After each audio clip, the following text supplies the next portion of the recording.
The inauguration of Donald Trump 1 year ago today fueled women's marches around the world last year.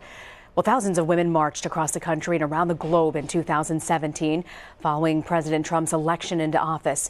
And this year, women are gathering again to rally and march together. Paula Reid is covering the march from Washington. Rena, there are thousands of women here in Washington for the Women's March. Now, this is considerably smaller than last year's record-breaking crowds, but organizers tell me they are not focused on crowd size. They are focused on the elections. They are focused on registering voters and getting more women to run for office.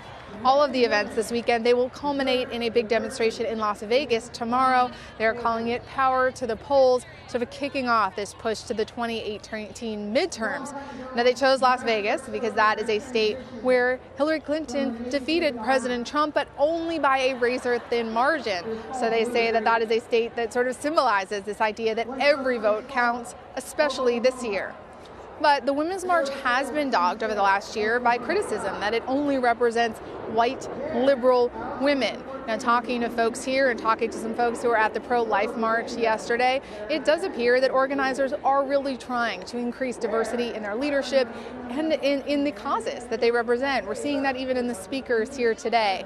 But when it comes to policy, this event is supported by Emily's List. That is an organization that helps Democratic pro-choice candidates get elected. And it does appear that at this point, you know, the Women's March, it is a partisan event in many ways. While it represents women, at this point, based on the organizers that I've talked to and a lot of conservative women, it still appears to only represent women on one side of the aisle. Rena? Paula Reid covering the Women's March. Thank you, Paula.